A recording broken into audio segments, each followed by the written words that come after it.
तो आज हम टॉपिक स्टार्ट कर रहे हैं फाइनल एडजस्टमेंट। आपने बहुत बार देखा होगा कि बैलेंस शीट डेट पे बहुत सारे एडजस्टमेंट होते थे। जो हम एडजस्टमेंट स्टार्ट करेंगे क्लोजिंग स्टॉक से। तो सबसे पहले क्लोजिंग स्टॉक का एडजस्टमेंट हम देखते थे। उसके बाद हम accrued interest, unaccrued interest, prepaid, outstanding, ये सारे आज के लेक्चर में हम कवर करने वाले पॉइंट। तो क्लोजिंग स्टॉक से हम स्टार्ट करेंगे, जिसको हम क्लोजिंग इन्वेंट्री भी बोलते हैं। सपोज दैट ये एक ट्रायल बैलेंस है।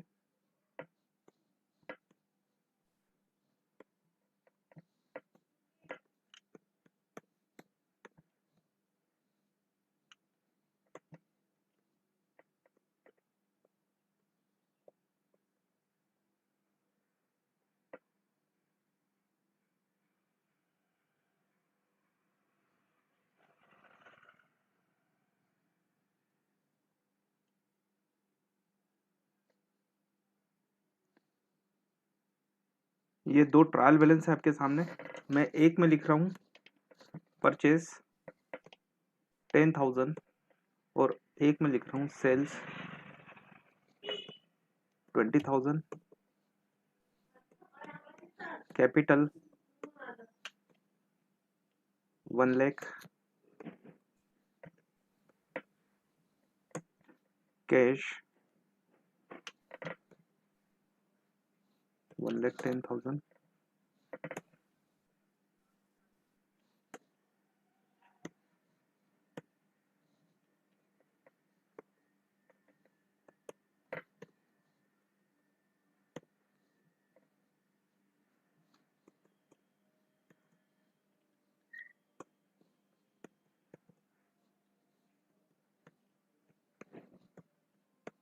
Closing inventory 2,000।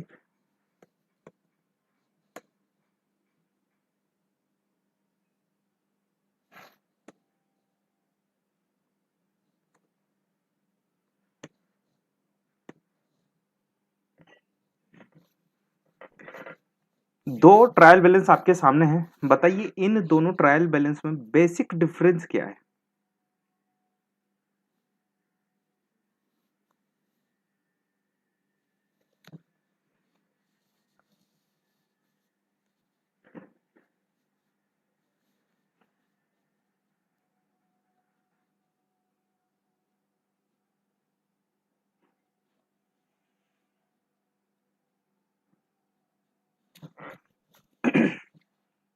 ये दो ट्रायल बैलेंस आपके सामने हैं और इन दो ट्रायल बैलेंस में what is the basic difference? क्या आपको एक अलग नजर आ रहा है इन दोनों चीजों में?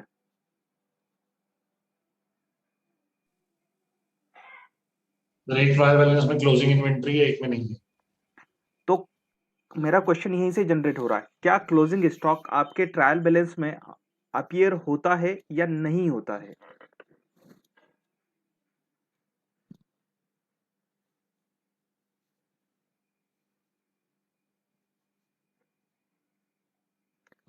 कौन सा वाला ट्रायल बैलेंस करेक्ट है, फर्स्ट वाला या सेकंड वाला?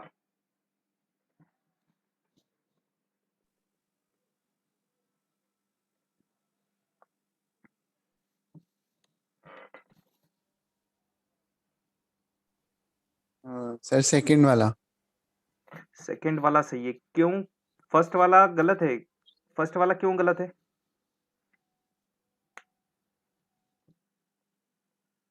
या दोनों भी सही है? मतलब किसी का ओपिनियन ये भी हो सकता है कि दोनों भी सही है।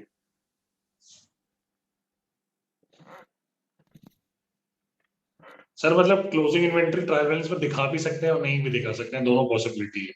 तो दोनों पॉसिबिलिटी इट मीन्स दोनों भी अपने जगह सही है। क्या है? दोनों भी अपने जगह सही है।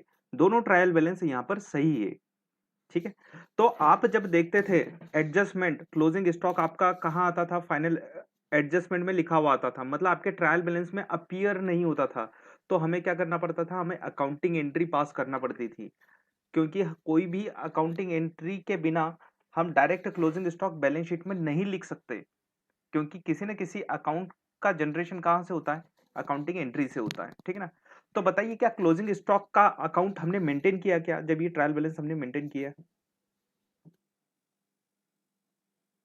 क्या हमारी बुक्स में क्लोजिंग स्टॉक या क्लोजिंग इन्वेंट्री का अकाउंट ओपन हुआ है क्या? अगर हम ये ट्रायल बैलेंस आपके सामने, ये अलग अलग सिनेरियो है दोनों। What is the trial balance? Trial balance is the summary of all ledger balances. तो आप बताइए, करेक्ट।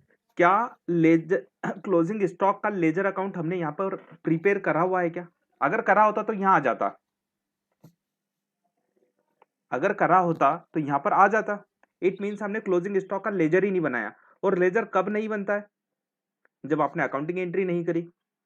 अगर आपने अकाउंटिंग एंट्री कर दी होती क्लोजिंग स्टॉक की, तो वो लेजर बन जाता उसका, और लेजर बन जाता तो वो ट्रायल बैलेंस में अपीयर हो जाता। मतलब इसका कोई हमने जर्नल किया ही नहीं सर, जर्नल ही यस, नहीं बनाया तो सर। हमने उसकी कोई एंट्री ही बनाई नहीं। तो बताओ, क्या कोई चीज बिना अकाउंटिंग एंट्री के डायरेक्टली बैलेंस शीट में शो कर सकते हैं क्या हम? नहीं सर। नहीं। तो हमें क्या करना होता था, यहाँ पे क्लोजिंग स्टॉक की एंट्री पास करना होती थी। तो आप क्या एंट्री पास करते थे यहाँ पे? आप एंट्री पास करते थे क्लोजिंग स्टॉक या क्लोजिंग इन्वेंट्री, जिसको भी इन्वेंट्री वर्ड यूज होता है जहां पे भी, क्योंकि यहाँ यूएई से भी बच्चे हैं, कुवैत से भी बच्चे हैं, तो उनके यहाँ इन्वेंट्री टर्म यूज होती है। तो मैं दोनों टर्म एक साथ यूज कर रहा हूँ। क्लोजिंग स्टॉक ऑब्लिक इन्वेंटोरी, ये अकाउंट क्या हो जाता है? डेबिट हो जाता है। ठीक है। और क्रेडिट क्या होगा?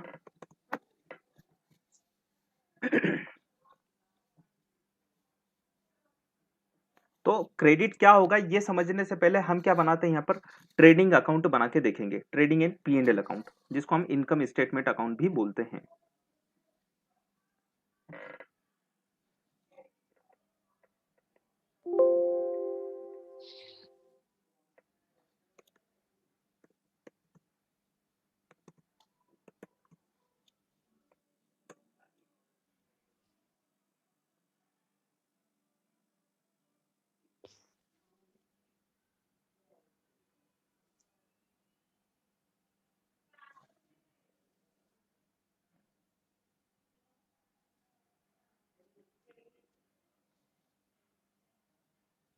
तो मैं पूरा फॉर्मेट नहीं बना रहा हूँ, मैं परचेस और सेल्स लिखूंगा इसमें, और जो जो आइटम P&L और ट्रेडिंग में आते हैं वो लिख रहा हूँ डायरेक्ट।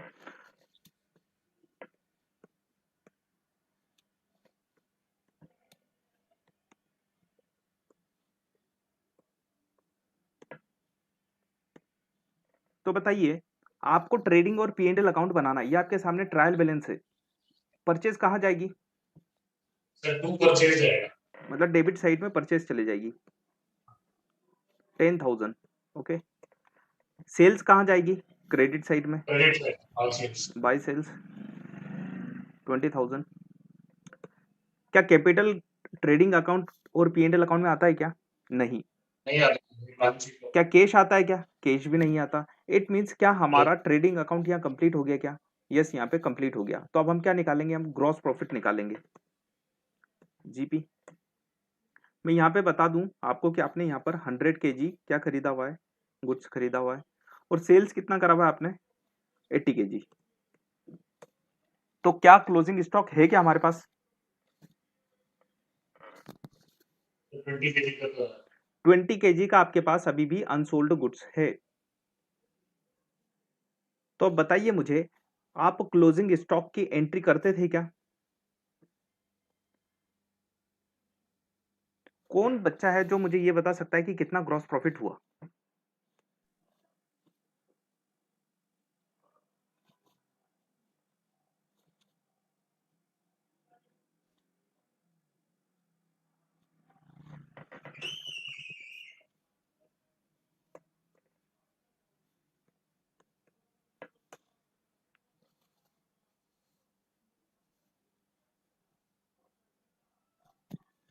बड़ा सिंपल है। आप खरीद के लेके आए 10,000 रुपीज का गुड्स। कितने केजी खरीद के लाए आप? आप 100 kg गुड्स खरीद के लाए। मतलब आपने एक यूनिट कितने में खरीदी? आपने एक केजी कितने में खरीदा? 100। 100 रुपीज में। कितने रुपए में खरीदा? 100 रुपीज में। अगर हम रेट की बात करें तो रेट कैसे निकलता है? Cost divided by quantity. तो क्वांटिटी कितनी है? 100। तो रेट क्या आया हमारा? रेट आया 100। अब बताइए, आपने 100 रुपीज का गुड्स खरीदा, 100 रुपीज का गुड्स खरीदा 1 kg, आपके पास अभी भी अनसोल्ड कितना है? 20 kg। तो आपके पास कितना क्लोजिंग स्टॉक बचा हुआ है? उसकी वैल्यू क्या है? 2000 रुपीज। कितनी वैल्यू है उसकी? 2000 रुपीज वैल्यू है। ठीक है, समझ में आ गया ये। अब बात करते हैं, यहां पर हमने क्या कर दिया। अब देखो, जैसे आपने परचेस लिखी तो आपने क्या माना, इस अकाउंटिंग पीरियड का कितना एक्सपेंडिचर मान लिया आपने? 10,000 या 8,000? 2,000 रुपए का गुड्स अभी भी आपके पास अनसोल्ड है, लेकिन आपने तो कितना डेबिट कर दिया? आपने डेबिट कर दिया पूरा 10,000 रुपीज। मतलब आप इस अकाउंटिंग पीरियड का एक्सपेंडिचर कितना मान रहे हो? 10,000 मान रहे हो। आप सेल्स से कंपेयर करते हैं। हम सेल्स से कंपेयर क्यों करते हैं? क्योंकि मैचिंग कॉन्सेप्ट बोलता है कि आप अपनी इनकम को आपके एक्सपेंसेस से कंपेयर करो और क्या निकालो? रिजल्ट निकालो। तो रिजल्ट हमारा क्या आ जाएगा? प्रॉफिट आ जाएगा। तो बताइए, आप कंपेयर कर रहे हैं, सेल्स को किससे कंपेयर कर रहे हैं? परचेज से कंपेयर कर रहे हैं, और आपका क्या निकल के आ जाता है? प्रॉफिट निकल के आता है। लेकिन आप देखो, सेल्स तो आपकी कितनी हुई है? ओनली 80 kg सेल्स हुई है। तो आप कंपेयर कितने से करोगे? 80 kg की कॉस्ट से करना चाहिए आपको कंपेयर। आपने कितने रुपए का, कितनी कॉस्ट का गुड्स सोल्ड कर दिया? 10,000 का गुड्स सोल्ड करा या 8,000 का गुड्स सोल्ड किया? 8,000। कितना? 8,000। 8,000 का गुड्स आपने सोल्ड किया है। कितने में किया? 20,000 रुपीज में सोल्ड किया। इट मींस आपने 12,000 रुपीज का प्रॉफिट कमाया ना। आपने 8,000 रुपए का जो गुड्स था, 8,000 का जो गुड्स था, वो आपने 20,000 में सेल कर दिया। इट मींस आपने 12,000 रुपीज का क्या कमाया? ग्रॉस प्रॉफिट कमा लिया। आपका प्रॉफिट कितना हुआ इस सेल्स पे? आपका सेल्स पे प्रॉफिट हुआ 12,000, ना कि 10,000। क्यों? क्योंकि 2,000 रुपीज का अभी भी आपके पास क्या है? स्टॉक है। इसको ये हम क्या बोलते थे? Closing stock. लेकिन क्वेश्चन ये है, क्या यहाँ पर ये अपने आप आ जाएगा क्या? हम यहाँ पर 2,000 किस बेसिस पे लिख रहे हैं? क्योंकि ट्रायल बैलेंस में तो क्लोजिंग स्टॉक नहीं है। तो हमें क्या करना होता था? एक एंट्री पास करना होती थी। कौन सी एंट्री होती थी वो? Closing stock account debit to trading and P&L।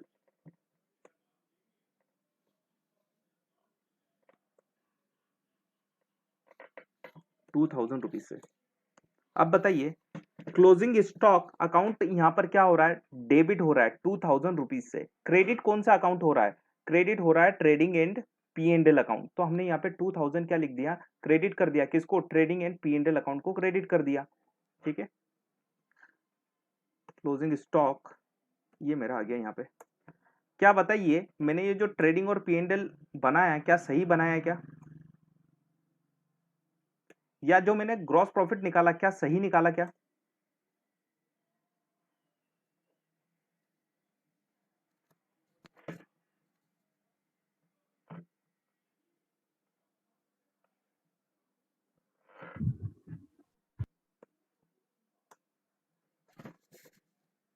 या तो आंसर गलत हो सकता है या तो आंसर सही हो सकता है। एक ऑप्शन आपको चुनना है।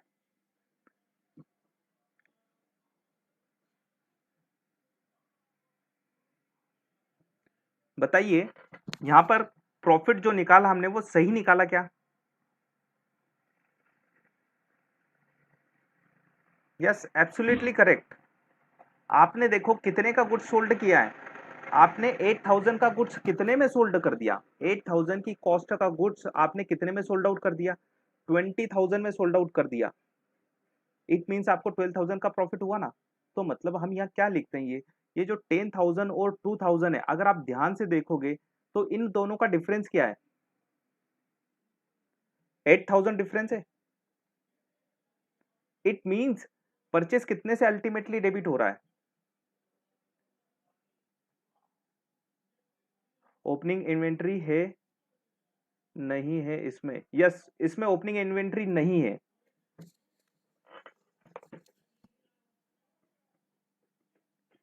हमने फर्स्ट टाइम बिजनेस स्टार्ट किया, सपोज दैट। तो आप देखिए आपने क्या करा यहाँ पे, इनडायरेक्ट वे में क्या निकाला है, कॉस्ट ऑफ गुड्स सोल्ड निकाला है। अगर आप ध्यान से देखोगे तो क्या कॉस्ट ऑफ गुड्स सोल्ड 8000 है? यस, 80 केजी गुड्स हम सोल्ड कर रहे हैं, तो कॉस्ट ऑफ गुड्स सोल्ड कितना है? 8000। हमने यहां पर भी तो वही लिखा है, हमने एक्सेस एक्सपेंडिचर बुक कर दिया था। हमने क्या कर दिया था? एक्सेस एक्सपेंडिचर बुक कर दिया था, जिसको हमने क्या कर दिया, उस एक्सपेंडिचर को रिवर्स कर दिया। कितने रुपए से? 2000 रुपीज से। हमने बोला कि नहीं, हमारा एक्सपेंडिचर इस बार का 10,000 नहीं है, इसमें से तो अभी हमारा 2000 का क्लोजिंग स्टॉक बचा हुआ है। तो हमने ट्रेडिंग अकाउंट को ज्यादा से डेबिट कर दिया था, फिर हमने क्या कर दिया, उसको क्रेडिट कर दिया 2000 रुपीज से। तो अल्टीमेटली इंपैक्ट क्या जा रहा है? अल्टीमेटली इंपैक्ट ये जा रहा है कि 8000 डेबिट हो रहा है, और वही होना चाहिए। देखो आप 8000 को कंपेयर करोगे 20,000 से, तभी तो आपका ग्रॉस प्रॉफिट आएगा। आपने क्या बोला यहाँ पे, ये लिख के आपने ये लिखकर ये बोला कि हमारी जो कॉस्ट है वो 8000 है, और 8000 की कॉस्ट का गुड्स हम 20,000 में सोल्ड आउट करते हैं, तब जाके आपको क्या होता है, प्रॉफिट होता है 12,000 का। तो ये जो अकाउंटिंग एंट्री बताने का मेरा पर्पस था, ये कब होगी अकाउंटिंग एंट्री? जब आपका क्लोजिंग स्टॉक आपके ट्रायल बैलेंस में अपीयर नहीं होता है। सिचुएशन नंबर 2, जब ट्रायल बैलेंस में आपका क्या हो रहा है, क्लोजिंग स्टॉक अपीयर हो रहा है, क्लोजिंग स्टॉक आ रहा है, तो इस केस में अगर हमें हमारा प्रॉफिट निकालना होगा तो हम कैसे निकालेंगे?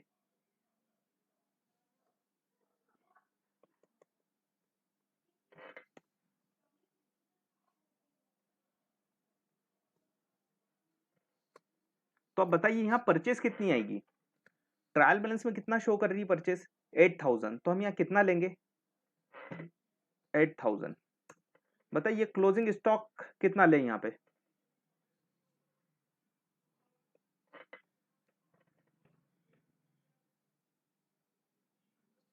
ये रहा आपके सामने ट्रायल बैलेंस।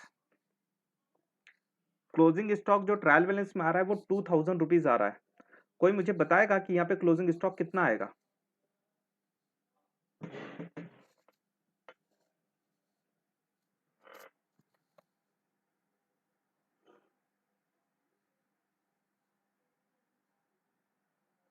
चलिए क्लोजिंग स्टॉक मत बताइए, आप प्रॉफिट बता दीजिए, कितना प्रॉफिट आएगा?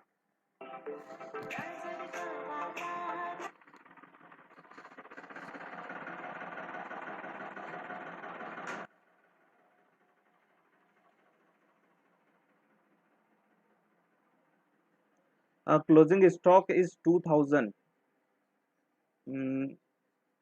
नो, प्रॉफिट बता दीजिए, चलिए छोड़िए, प्रॉफिट कितना आएगा?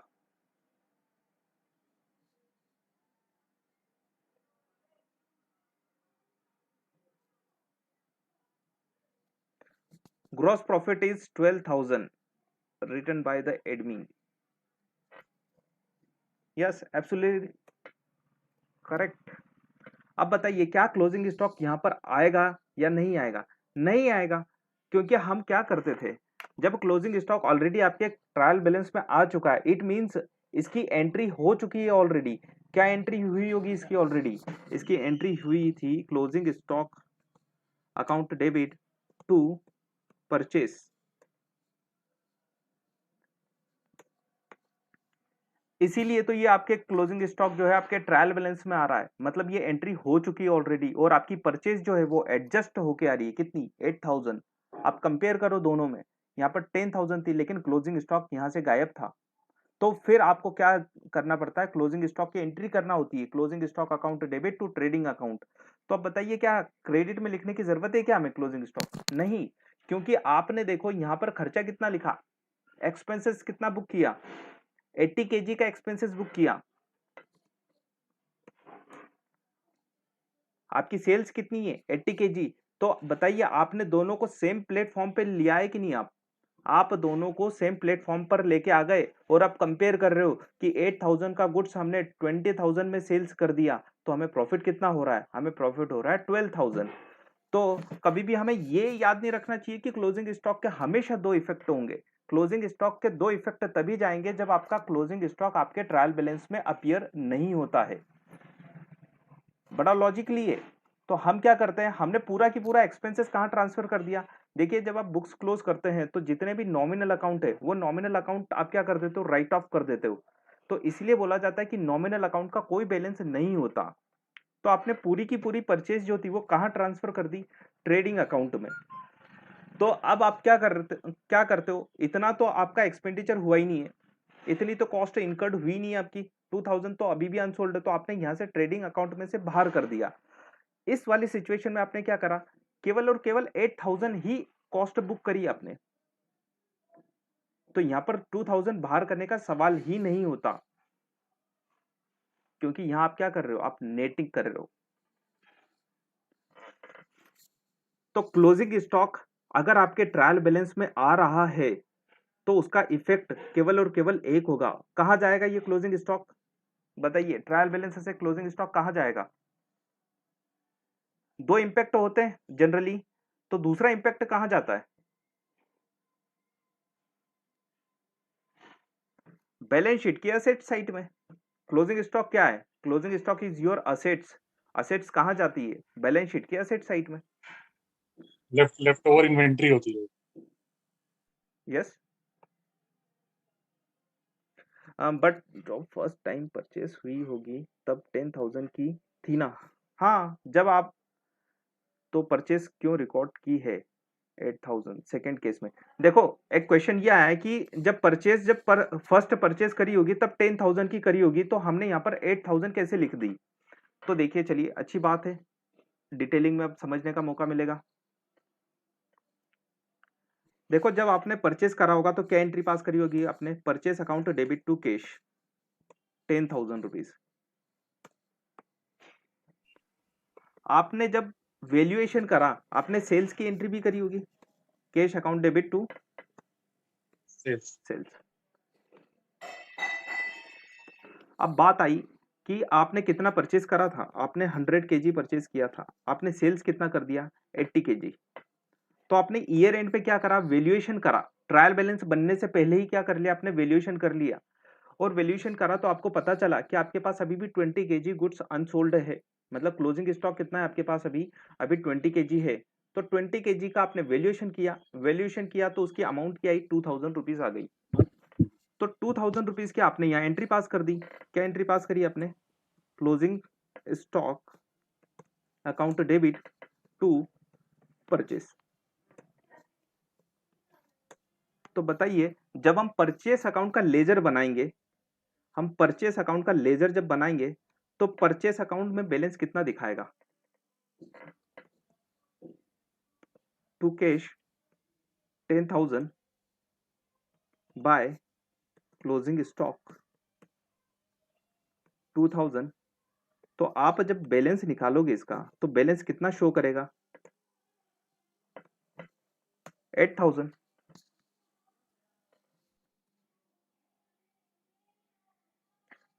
क्लियर है अब।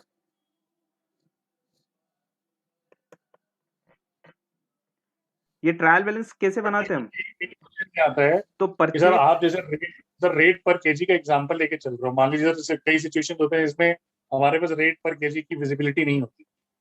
क्या नहीं होती, रेट पर केजी जैसे आप इसमें रेट निकाल पा रहे हो पर केजी के हिसाब से, ठीक है। कई सारे एग्जांपल्स मैंने देखे जहाँ पे रेट पर केजी का हमें कुछ एग्जांपल नहीं दिया होता है, डायरेक्ट अभी से फिगर्स दिए होते अभी हमने लास्ट क्लास में वैल्यूएशन ऑफ इन्वेंट्री पढ़ा था। हैं। हाँ सर। बस वैल्यूएशन ऑफ इन्वेंट्री करिए आप, आपको क्लोजिंग स्टॉक की वैल्यू पता चल जाएगी। ये तो एक अकाउंटिंग एंट्री है, वैल्यूएशन के मेथड्स अलग है, वैल्यूएशन कैसे करना है वो अलग है। यहाँ पे मैंने बड़ा सिंपल सा एग्जांपल लेके समझाया। मेरा पर्पस यहाँ पे आपको वैल्यूएशन नहीं सिखाना था, मेरा पर्पस यहाँ पे आपको अकाउंटिंग एंट्री सिखाना था। वैल्यूएशन तो मैंने लास्ट क्लास में आपको सिखा दिया कि वैल्यूएशन कैसे करेंगे हम। वैल्यूएशन करने के लिए हमारे पास कितनी मेथड्स हैं, तो फीफो लिपो यस एवरेज और वो यस आप वेटेड एवरेज। वो वैल्यूएशन करने का तरीका बताती है। हम यहाँ पे क्या कर रहे हैं, हम उसकी अकाउंटिंग एंट्री कैसे करेंगे। आपने अमाउंट तो निकाल दिया, आपने वैल्यूएशन तो कर लिया, वैल्यूएशन के बाद उसका अकाउंटिंग ट्रीटमेंट क्या होगा हम ये देख रहे हैं। तो अभी क्वेश्चन था कि 8000 हमने क्यों लिखी, तो देखो परचेज तो हमने 10000 ही करी थी, तो हमने 2000 ट्रांसफर कर दी ना क्लोजिंग स्टॉक अकाउंट में, तो हमारा बैलेंस कितना बचेगा 8000, और एक नया अकाउंट ओपन हो जाएगा क्लोजिंग स्टॉक का, जिसका बैलेंस कितना निकलेगा 2000 रुपीज। और कभी कभी हम एक अकाउंट और बना लेते हैं, वो क्या करते हैं, हम सीधे कॉस्ट ऑफ गुड सोल्ड का अकाउंट बनाते हैं। हम क्या करते हैं उस केस में, हम एक एंट्री और पास कर देते हैं, cost of good sold account debit to purchase 8000। इस केस में अब इसका बैलेंस नील हो जाता है, और क्या बन जाता है हमारा कॉस्ट ऑफ गुड सोल्ड। लेकिन कॉस्ट ऑफ गुड सोल्ड में दूसरे भी एक्सपेंसेस आ जाते हैं, इसलिए हम डायरेक्टली यहाँ पे ऐसा नहीं करते। लेकिन अगर आप इस पर्टिकुलर सिचुएशन की बात करोगे तो आपका कॉस्ट ऑफ गुड सोल्ड कितना निकला 8000, तो अब यहाँ पर आप जब परचेस लिखोगे तो अब इसके जगह कौन सा अकाउंट आ जाएगा, COGS, cost of good sold account आ जाएगा यहाँ पे। परचेस अकाउंट खत्म, जीरो। ठीक है, आई होप आपको समझ में आ गया होगा कि हम यहाँ पर क्लोजिंग स्टॉक का केवल और केवल एक बार ही ट्रीटमेंट क्यों दे रहे हैं, क्योंकि दो ट्रीटमेंट होते हैं जनरली, कब होते हैं, जब क्लोजिंग स्टॉक नहीं आता। लेकिन क्लोजिंग स्टॉक जब आ रहा है तो क्लोजिंग स्टॉक आपका ट्रेडिंग अकाउंट में नहीं आएगा, बाय लॉजिक हमने समझ लिया कि इसके पीछे का लॉजिक क्या है।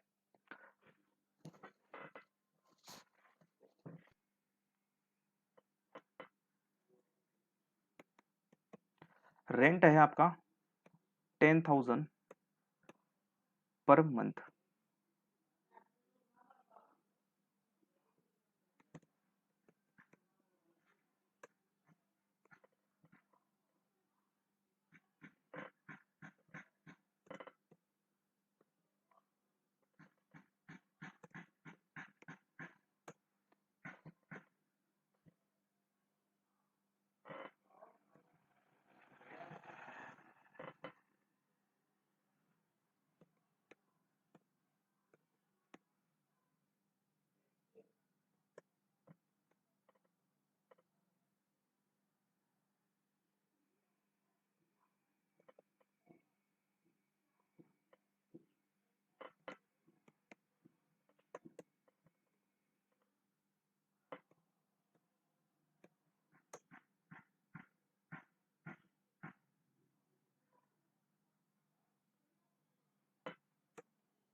चलिए देखिए आपको ट्रायल बैलेंस देख के समझना है कि क्या हैपनिंग हो, क्या यहाँ पे हो रहा है।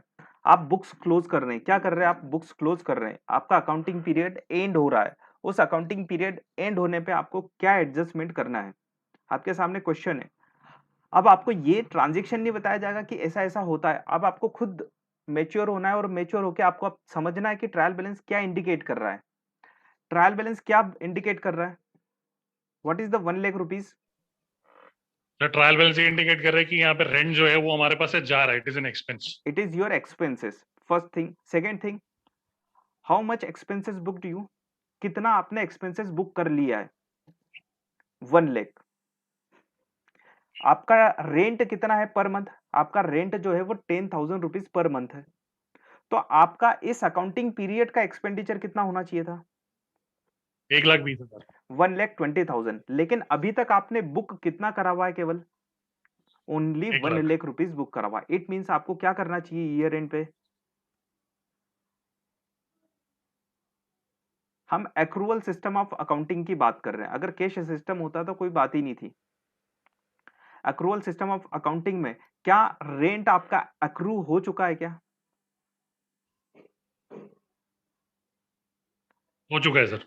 क्या रेंट देने की लाइबिलिटी आप पे क्रिएट हो चुकी है क्या, हो चुकी है। हो चुकी है। तो आपको क्या करना पड़ेगा, अब यहाँ पर रेंट बुक करना पड़ेगा, अपनी लाइबिलिटी भी बुक करना पड़ेगी। तो हम क्या एंट्री पास करते हैं इस सिचुएशन में, हम एंट्री पास करेंगे 20,000 रुपीज के लिए, क्योंकि 20,000 रुपीज अभी हमने इनकम बुक नहीं करी, तो हम इनकम बुक कर लेते हैं। एंट्री क्या बनेगी, rent expenses account debit to, क्या करेंगे, टू वो accrued expense. To accrued expense. देखो इस एक्सपेंस का नाम आज हमें पता है तो हम क्या लिखेंगे, अक्रूड रेंट, है ना। या और क्या लिख सकते हैं, और क्या हम आउटस्टैंडिंग रेंट भी लिख सकते हैं क्या?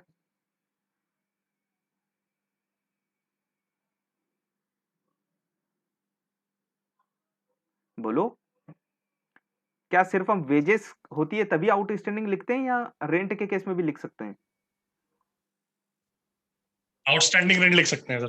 आउटस्टैंडिंग भी लिख सकते हैं, वॉट एवर जो भी आप नाम दो लिख सकते हैं। ओके, जो भी आप नाम दो, ये कहां जाना चाहिए, ये आपके लाइबिलिटी साइड में जाएगा। कहां जाएगा, ये आपकी लाइबिलिटी को शो करना चाहिए। जब आप ऑटोमेटिक अकाउंटिंग में आप जैसे आप कंप्यूटराइज्ड अकाउंटिंग में अकाउंटिंग करते हैं, तो आपको जब अकाउंट क्रिएट करते हो तो आपको ग्रुपिंग देना होती है कि लाइबिलिटी अकाउंट है या एसेट्स अकाउंट है, इनकम अकाउंट है या एक्सपेंसेस अकाउंट है, तो आपको बताना होता है वहां पे। तो जो भी आप नाम दोगे, लेकिन जाएगा कहां पर, ये आपकी लाइबिलिटी साइड में। तो आउटस्टैंडिंग रेंट में यहाँ पे इसको नाम दे देता हूं। ये आपने अपनी लाइबिलिटी बुक कर ली 2000 रुपीज से। सर ये हमारी करंट लाइबिलिटी का ही पार्ट है ना? Yes, it is your liability. देखो आपको पे करना है ना कुछ, जब भी आपको किसी को कुछ देना है दैट इज योर लाइबिलिटी, और जब भी आपको किसी से कुछ लेना है दैट इज योर असेट्स। अब आप देखोगे पी एंड एल में, प्रॉफिट एंड लॉस अकाउंट में, इस अकाउंटिंग पीरियड में आपका कितना एक्सपेंडिचर बुक होगा। अगर आप पी एंड एल की बात करें तो आप क्या बुक करते हो, आप सीधे ट्रायल बैलेंस से अमाउंट ले लेते हो। तो ट्रायल बैलेंस में कितनी अमाउंट है, 1 लाख। और आप क्या करते थे, ऐड करके दिखाते थे यहाँ पर आउटस्टैंडिंग रेंट 20,000। तो आपका इस अकाउंटिंग पीरियड का एक्सपेंडिचर कितना हुआ टोटल, 1,20,000। जाना भी इतना ही चाहिए पी एंड एल में, जाना भी इतना ही चाहिए। तो आप इस टाइप से उसको प्रेजेंट करते थे। तो देखो मैं आपको प्लस माइनस नहीं सिखा रहा हूं, मैं आपको सिखा रहा हूं कि कितना एक्सपेंडिचर बुक होना चाहिए। प्लस माइनस तो आप अपने आप कर लेंगे। इस अकाउंटिंग पीरियड का आपका एक्सपेंडिचर कितना है, 120। आपने बुक कितना करा था, 1 लाख, फिर आपने ऐड करा और 20,000। ठीक है ना। ये हम ऐड करके क्यों दिखा रहे हैं, क्योंकि हम ट्रायल बैलेंस ऑलरेडी बना चुके हैं। अब हम, आपके पास दो तरीके हैं, या तो आप रिवाइज करो ट्रायल बैलेंस को, जब रिवाइज कर दोगे तो ये एंट्री ऑटोमेटिकली उसमें आ जाएगी। तो आपका जो नया वाला ट्रायल बैलेंस बनेगा उसमें रेंट कितना शो करेगा, 1 लाख या 1,20,000। तो 1 लाख सर अगर रिवाइज कर देंगे तो 1,20,000। 1,20,000, क्योंकि आपने क्या कर दिया, एंट्री बाद में करी हुई है। तो हम क्या शो करते हैं यहाँ पे, फिर हम शो करते हैं कि ट्रायल बैलेंस से ट्रायल बैलेंस में रेंट कितना आ रहा है, 1 लाख। हम एडिशनल क्या कर देते हैं, ऐड कर देते हैं उसमें 20,000, और हमारा इस अकाउंटिंग पीरियड का एक्सपेंडिचर हम शो करते हैं 120। बैलेंस शीट में क्या जाएगा, बैलेंस शीट में असेट साइड में जाएगा या लाइबिलिटी साइड में जाएगा, लाइबिलिटी साइड में। लाइबिलिटी साइड में क्या जाएगा, आउटस्टैंडिंग रेंट कितना, 120 या 20। सर जितना पे कर चुके हैं वो नहीं दिखाएंगे, जितना हमें पे करना है रिमेनिंग वो यस, उतना दिखा रहे हैं 20। क्योंकि हमने यहाँ एंट्री कितनी बुक करी, दैट इज योर एक्सपेंसेस। अगर मैं यहाँ पे डिस्क्रिप्शन लिखूं तो ये क्या है, एक्सपेंस, और ये क्या है, लाइबिलिटी। तो लाइबिलिटी कितनी है, 20,000 रुपीज की। चलिए, ये तो हो गया बैलेंस शीट पे क्या इंपैक्ट जा रहा है। अब बात करते हैं, इसी एग्जाम्पल को थोड़ा सा मैं ट्विस्ट कर देता हूं।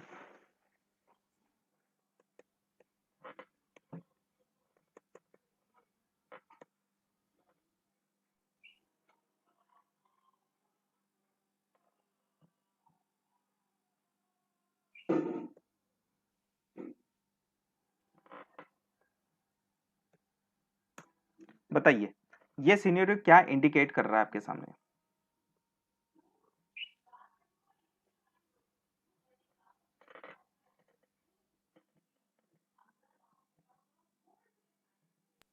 Prepaid rent.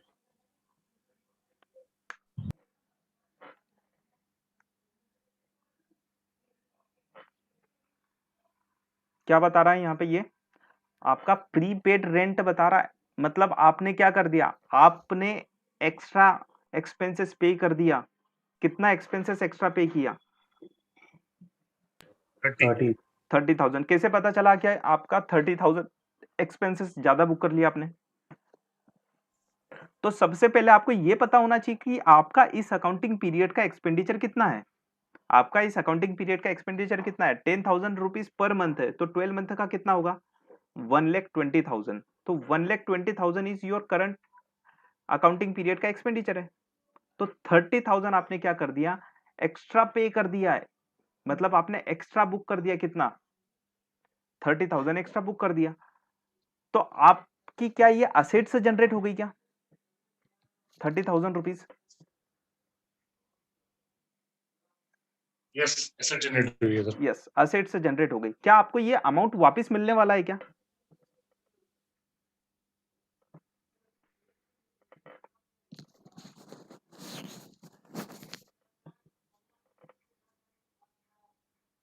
क्या आपको ये 30,000 वापस मिलेगा या कुछ और मिलने वाला है? क्योंकि हमने अभी थोड़ी देर पहले इसका मीनिंग समझा था कि व्हाट इज द लाइबिलिटी। तो असेट्स, जब भी आपको किसी से कुछ मिले तो वो आपके लिए क्या है, असेट्स। तो यहाँ पर रुपीज नहीं मिलेंगे, आपको सर्विसेज मिलेगी। क्या मिलेगी, सर्विसेज मिलना बाकी है। आपने उस सर्विसेज के लिए पहले से ही क्या कर दिया, पेमेंट कर दिया। जब आप प्रीपेड वाउचर करवाते हो, रिचार्ज करवाते हो मोबाइल में, तो आप क्या करते हो, आपकी एसेट्स होती है। सर क्यों, बेसिकली यहाँ पे हमें उन 3 महीने के लिए रेंट नहीं पे करना पड़ेगा। हाँ, आपको रेंट थोड़ी पे करना पड़ेगा, आपने सर्विसेज के पहले ही अमाउंट पे कर दिया। आप जब रिचार्ज करते हो मोबाइल में, आप क्या करते हो, आप प्रीपेड रिचार्ज करते हो। मतलब लाइबिलिटी किसकी है अब, उस नेटवर्क तो जो सर्विस कंपनी की। प्रोवाइडर है। यस, सर्विस प्रोवाइडर की लाइबिलिटी है कि आपको 30,000 रुपीज की सर्विसेज अब दे। वैसे ही लैंड ओनर की यहाँ पर क्या है लाइबिलिटी, उसकी लाइबिलिटी ये है कि वो आपको 30,000 रुपीज की सर्विसेज प्रोवाइड करे। तो यही चीज जब उसकी लाइबिलिटी होगी तो हमारी असेट्स होगी। और असेट्स क्या होती है, असेट्स डेबिट होती है। क्या होती है, असेट्स डेबिट होती है। चले एंट्री करते हैं, प्रीपेड रेंट डेबिट। क्यों डेबिट किया हमने, असेट्स है हमारी। टू क्या करेंगे, रेंट। चलिए एक बार, एक, सॉरी आपकी वॉइस प्रॉपर नहीं आ रही। Expense was an asset of Gujarat Institute. We are transferring the balance of expense to the asset account. Okay, proper फिर भी हम सुन नहीं पा रहे हैं आपको। चलिए मैं बता देता हूँ उसके पीछे का। देखो आपने एक्सपेंसेस कितना एक्सेस बुक कर लिया क्या, यहाँ पे आपने 30,000 रुपीज से एक्सपेंसेस ज्यादा बुक कर लिया। और एक्सपेंसेस को यहाँ पर क्या कर रहे हो आप, यहाँ रिवर्स कर रहे हो। तो मैं डिस्क्रिप्शन में लिख देता हूँ, रिवर्सल ऑफ एक्सेस एक्सपेंसेस। जो आपने एक्सेस एक्सपेंसेस बुक कर लिए थे, उसके कारण हम रेंट अकाउंट को क्या कर रहे हैं, क्रेडिट कर रहे हैं। यहाँ हम इनकम बुक नहीं कर रहे हैं। कंफ्यूजन क्योंकि हो सकता है कि यहाँ पर रेंट हम इनकम बुक कर रहे हैं, नहीं, रेंट इनकम बुक नहीं कर रहे हैं हम। यहाँ रेंट जो हमारा एक्सपेंसेस था उसको हम क्या कर रहे हैं, रिवर्स कर रहे हैं। हमने ज्यादा एक्सपेंडिचर बुक कर लिया था, अब हम क्या कर रहे हैं, उस एक्सपेंसेस को रिवर्स कर रहे हैं। चलिए, तो प्रॉफिट एंड लॉस अकाउंट में कितना जाएगा रेंट,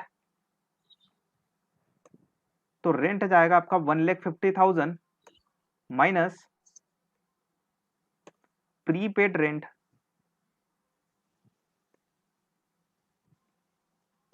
30,000।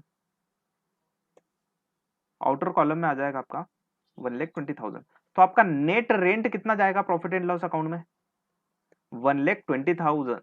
और जाना भी कितना चाहिए, इतना ही तो जाना चाहिए। हमारा इस अकाउंटिंग पीरियड का एक्सपेंडिचर कितना है, 10,000 मल्टीप्लाई 12 कितना हुआ, 120। क्या ऐड करना है क्या लेस करना है ये ध्यान में नहीं रखना, हमें तो ये देखना है कि यहाँ अल्टीमेट कितना जाना चाहिए। कभी अगर आप इस पॉइंट पे स्टक भी हो जाए, अगर आप यहाँ पे क्या हो जाए, फंस जाए यहाँ पे कि क्या करें, ऐड करें लेस करें, याद नहीं आ रहा है, सिर्फ इतना कॉन्सेप्ट लगा लो अपना कि इस अकाउंटिंग पीरियड का आपका एक्सपेंडिचर कितना, उतना ही तो आपके प्रॉफिट एंड लॉस अकाउंट में बुक होगा नेट। चलिए अब बताइए बैलेंस शीट पे क्या इंपैक्ट जाएगा, बैलेंस शीट में क्या जाएगा, असेट्स जाएगी या लाइबिलिटी जाएगी, सर एसेट्स में जाएगी, करंट असेट्स में जाएगी, ठीक है ना, असेट्स में जाएगा। क्या जाएगा, प्रीपेड रेंट,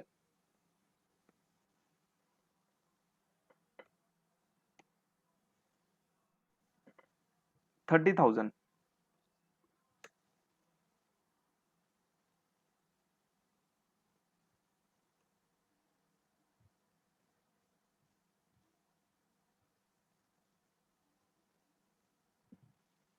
चलिए 2 सिनेरियो हो गए हमारे, प्रीपेड और आउटस्टैंडिंग के। अब तीसरे सिनेरियो पे आ रहे हैं हम।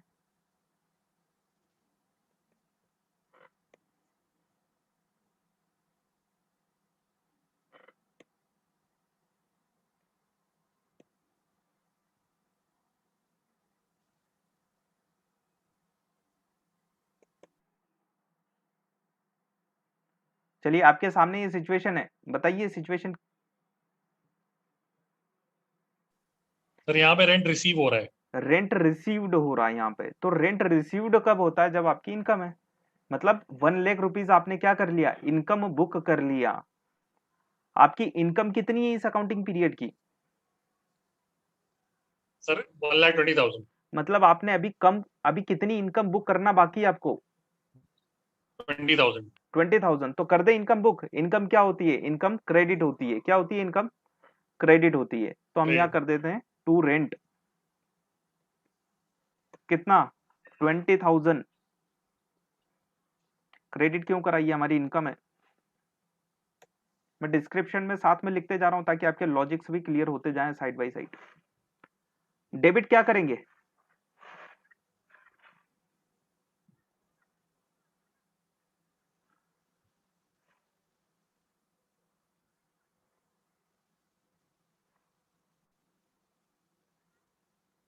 चलिए डिस्क्रिप्शन में बताइए, भले ही नाम मत बताऊं। यहाँ पे डेबिट क्या होगा? यहाँ पे क्या बनेगा डेबिट में? 20,000 तो अनअर्न्ड रेंट। नहीं, मैं वही बता रहा हूँ। आप टेक्निकल टर्म में उलझ रहे हो तो टेक्निकल टर्म में मत जाओ आप। मैं तो ये बोल रहा हूँ वो आपके लिए क्या है। 6 चीजों में से क्या है? Income, expenses, liability, assets, gain, profit. क्या है? 20,000 ही है। इनकम है सर, इनकम। इनकम तो आपने कर दी ना बुक, ये नीचे कर दी आपने बुक। It's your assets. आपको 20,000 किससे लेना है? आपके टेनेंट से क्या लेना है? आपको पैसे लेना है ना 20,000। तो ये असेट्स है ना आपकी। Accrued income. नाम कुछ भी दे दो, नाम कुछ भी दे दो, नाम से फर्क नहीं पड़ता। उसका ट्रीटमेंट कहां जाना चाहिए? ये असेट्स है हमारी। तो क्या क्या लिख सकते हैं? चलिए इसको, किसी ने बोला मुझे कि एक्रूड रेंट लिख दीजिए। और क्या लिख सकते हैं इसके लिए? Unearned rent. अनअर्न्ड का मतलब होता है कि आपने अर्न ही नहीं करा। मतलब हम यहाँ क्या लिख सकते हैं? अर्न रेंट लिख सकते हैं, जिसको हम बोलते हैं अर्न इनकम।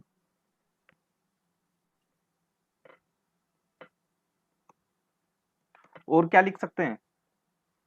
जो कि आप ऑफिसेस में, अगर कोई ऑफिस में जा रहा है, कारपोरेट फील्ड में जा रहा है, तो वहां पे वो टर्म यूज होती है बहुत। रेंट रिसीवेबल क्या लिख सकते हैं हम यहाँ? Rent receive. Rent receivable. तो आप यहाँ क्या सर रेंट रेंट तो अनअर्न्ड होगा ना, क्योंकि अभी तो हमें मिला थोड़ी ना है, अभी मिलेगा। मिला देखिए, नहीं है अभी हमें। अर्न और अनअर्न का मतलब क्या हुआ?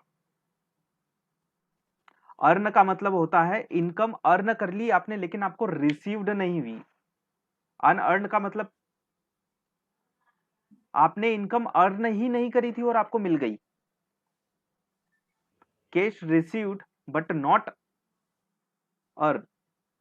आपने रिसीव्ड तो कर ली इनकम को, लेकिन अभी आपने अर्न नहीं करी थी। तो उसको क्या बोलते हैं हम? अच्छा, ओके। तो यहां पर क्या है हमारी? ये असेट्स है और एक इनकम आ गई। चलिए बताइए, ये तो आपके कहां चले जाएगी? बैलेंस शीट के एसेट साइड में, और ये आपके प्रॉफिट एंड लॉस के क्रेडिट साइड में। कितना जाएगा पी एंड एल में? देखो अगर आप ट्रायल बैलेंस देखोगे तो पी एंड एल में कितना जा रहा है? 1 लाख। तो पूरे से दिखाएं। तो आपने पहले तो 1 लाख लिखा ट्रायल बैलेंस देख के, फिर आपने क्या करा? इसको ऐड कर दिया। क्या लिखा? ऐड कुछ भी लिख दीजिए। रेंट रिसीवेबल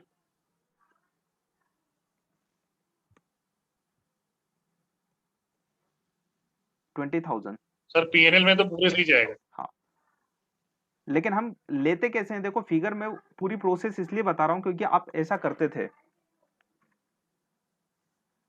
आप 20,000 ऐड करके दिखाते थे, तो बच्चों को कंफ्यूजन क्या होता था कि ऐड किया जाए या लेस किया जाए।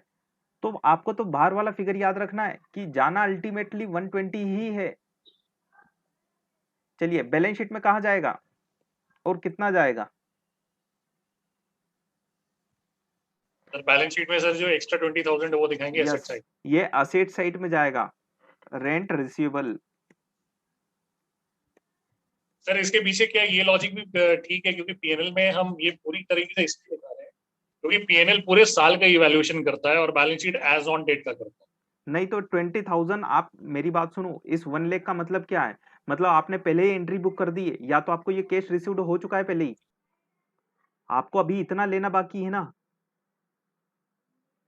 आपके टेनेंट ने क्या करा होगा, ये आपने एंट्री कैसे पास कर दी? आपने ये एंट्री पास करी होगी, आपको कैश मिल गया होगा।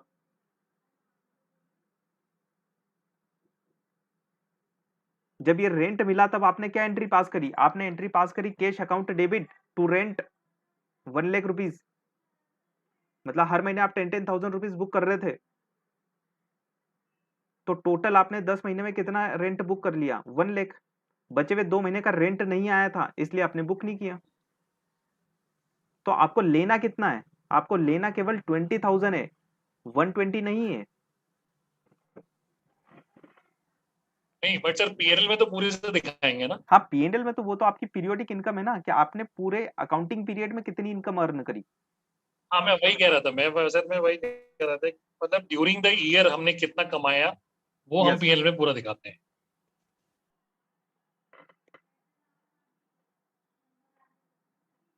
चलिए सीनियरियो चेंज कर देते हम थोड़ा सा। यहाँ पे अगर 150 होता तो क्या बताना चाह रहा है अभी हमें?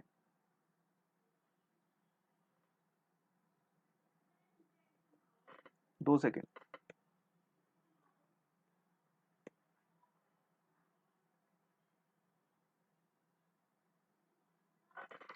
ये आपके सामने सिचुएशन है, रेंट है 10,000 rupees per month, accounting period 12 month का है, और आपका रेंट जो क्रेडिट में दिखा रहा है वो 150 दिखा रहा है।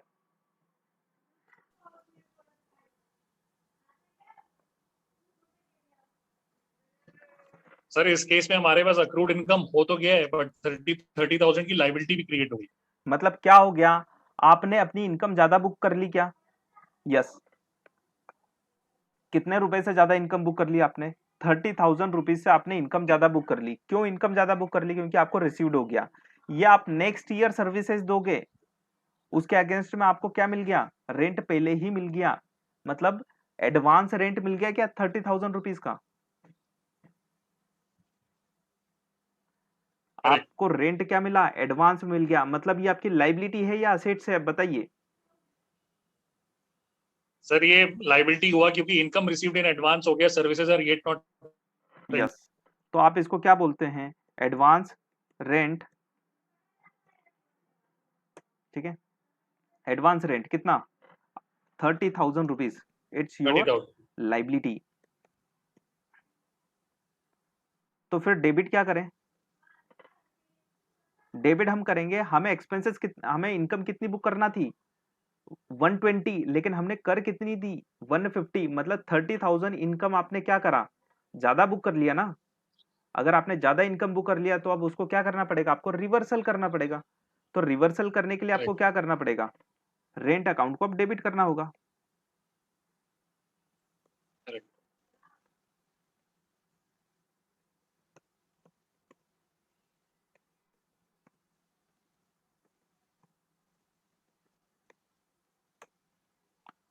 तो ये हुआ आपका रेंट एक्सपेंसेस। नहीं है, मैं इसलिए यहाँ पे कमेंट्री लिख रहा हूँ, यहाँ पे डिस्क्रिप्शन लिख रहा हूँ, क्योंकि आपको ये समझ आए कि ये एक्सपेंसेस नहीं कर रहा हूँ हम डेबिट, हम रेंट को क्या कर रहे हैं? रिवर्स कर रहे हैं। इनकम को क्या कर रहे हैं? रिवर्स कर रहे हैं। ठीक है, कहाँ जाएगा रेंट? रेंट आपके जाएगा प्रॉफिट एंड लॉस अकाउंट में। नेट रेंट कितना जाने वाला है? हमने ट्रायल बैलेंस से देखा 150, तो हमें क्या करना होगा? अब लेस करना होगा। कितना? 30। एडवांस रेंट रिसीव्ड 30,000 मिला हमें, तो 120 आपका फाइनल जाएगा प्रॉफिट एंड लॉस अकाउंट में। और बैलेंस शीट में क्या जाएगा? बैलेंस शीट में लाइबिलिटी साइड में 30,000। 30,000 advance rent received. But sir यहाँ पे क्वेश्चन है मेरा कि हम पीएनएल में सर चूंकि मेरे जैसे अगर मैं हूँ इस जगह पे और 1,50,000 मेरे पास आया है तो मैं सर अपने पीएनएल में पूरा 1.5 लाख क्यों नहीं दिखा सकता? आपकी इनकम कितनी है इस अकाउंटिंग पीरियड की? 120 या 150 है? सर इस अकाउंटिंग पीरियड की तो सिर्फ 1,20,000 है। तो फिर आप दिखाओगे भी तो उतनी ना। आप कितने मंथ का? हाँ नहीं सर वो लॉजिक तो समझ आ गया था, बट सर 30,000 का फिर हम लोग सिर्फ एक ही जगह ट्रीटमेंट दिखाएंगे। तो 30,000 मेरी बात सुनो, 30,000 क्या इंडिकेट कर रही है? 30,000 आपकी लाइबिलिटी को इंडिकेट कर रही है, तो आपका तो एक ही इम्पैक्ट जाएगा ना। यहाँ क्यों लिख रहे हैं हम? आप अगर यहाँ पर यहाँ शो नहीं करोगे, अगर यहाँ 30,000 माइनस करके नहीं दिखाओगे तो आपका रेंट कितना बुक हो जाएगा? आपकी इनकम कितनी बुक हो जाएगी? आपकी इनकम बुक हो जाएगी 150, क्योंकि ये ट्रायल बैलेंस में अमाउंट शो कर रहा था। या तो इसका दूसरा रास्ता ये है कि आप ये अकाउंटिंग एंट्री करने के बाद एक बार ट्रायल बैलेंस वापस से बनाओ। तो जब ट्रायल बैलेंस आप वापस से बनाओगे, रिवाइज करोगे, तो क्या अब आपका जो रेंट अकाउंट है वो रेंट अकाउंट कितना शो करेगा? ये एंट्री करने के बाद आपका रेंट अकाउंट कितना शो करेगा? क्या अभी भी 150 करेगा या 120 नहीं करेगा? 1,20,000 का करें, क्योंकि 30,000 से क्या हो गया, रेंट कम हो गया, तो अब ये 120 करेगा। तो बताइए, अब जब आप वापस से पीएनएल बनाओगे तो पीएनएल में रेंट कितना आएगा? डायरेक्ट 120 आएगा। फिर हमें यहाँ पे एडजस्टमेंट करने की जरूरत ही नहीं पड़ेगी। ये तो क्यों करना पड़ रही है? क्योंकि हमने ट्रायल ठीक है बैलेंस समझ को गया। एडजस्ट नहीं किया है। चलिए